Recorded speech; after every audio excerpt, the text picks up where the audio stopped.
सुबह से 4 बार सुरभि फेसबुक खोल मोनिका की प्रोफाइल चेक कर चुकी थी। क्या शानदार प्री बर्थडे सेलिब्रेशन किया था उसके पति अमन ने। कौन कहेगा उनकी शादी को 10 साल बीत चुके थे। अमन का अंदाज वही था जो उसने उसकी शादी के पहले साल देखा था। कितना हंसमुख, जिंदा दिल, मोनिका की बेहद फिक्र करने वाला। किसी भी एक्शन में उसने मोनिका के इर्द गिर्द एक रोमांटिक भौरे की तरह मंडराते देखा था। कितनी लकी है मोनिका, सोच ही रही थी रश्मि की एकदम उसे अखिल की तेज आवाज सुनाई दी। अरे ध्यान कहाँ है तुम्हारा, देखो चाय उबल कर बाहर निकल गई। उसने हड़बड़ाहट में चाय उतारी, देखा पूरी जल गई थी और उतारने की हड़बड़ाहट में उसकी उंगलियों को जलता देखकर अखिल फौरन उसके पास आया। फिर बर्फ से देता हुआ डांटता बोला, सुबह से पता नहीं मोबाइल फोन में क्या करती हो। रश्मि की आंखों में आंसू थे, इसलिए नहीं कि अखिल डांट रहा था, बल्कि इसलिए कि कैसा था अखिल। अखिल ने उसे और अपने लिए चाय बनाकर दी और अपने काम में लग गया। उसे याद आया कि एक बार मोनिका बीमार पड़ी थी तो कैसे अमन ने फेसबुक पर भी डाला था कि वह कितना परेशान था मोनिका को लेकर, और एक यह अखिल उसकी कुछ चिंता ही नहीं करता। अमन हर मौके पर मोनिका को कुछ ना कुछ गिफ्ट जरूर देता था। उसे याद है कि कैसे पिछले न्यू ईयर पार्टी पर सबके सामने उसने मोनिका को कैसे ताजे गुलाब का बुके दिया था, और अखिल ने बुके तो क्या, एक गुलाब भी दिया हो तो देगा भी क्यों। इतना अनरोमांटिक सोचते ही रश्मि का मन खराब हो गया। सोच ही रही थी कि मोनिका का फोन आ गया। अमन ने शाम को उसके जन्मदिन के उपलक्ष्य में पार्टी रखी थी। उसे बधाई देकर फोन रख वह छत पर ऊपर कपड़े सुखाने चल पड़ी।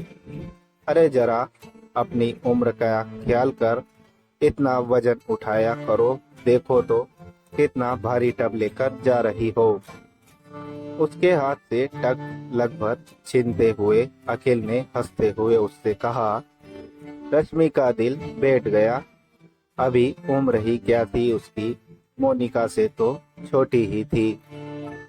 शाम को उसे और अखिल को फैमिली फंक्शन में जाना था, तो वह लोग मोनिका की बर्थडे पार्टी में शामिल नहीं हो सकते थे। यही सोचकर अनमने भाव से वह अपना काम निपटा मोनिका को बधाई देने उसके घर जाने लगी। अखिल ने कहा था वह उसे छोड़ देगा। बाइक पर बैठते ही उसने जैसे ही हाथ अखिल के कंधे पर रखा तो उसे याद आया कि अखिल को ऐसे बाजार में उसका हाथ रखना पसंद नहीं था, और आज उसका मन वैसे भी अखिल से कसेले था। उसने झट से अपना हाथ वापस खींच लिया। अखिल ने उसका गुस्सा महसूस करा था। वह कुछ नहीं बोला।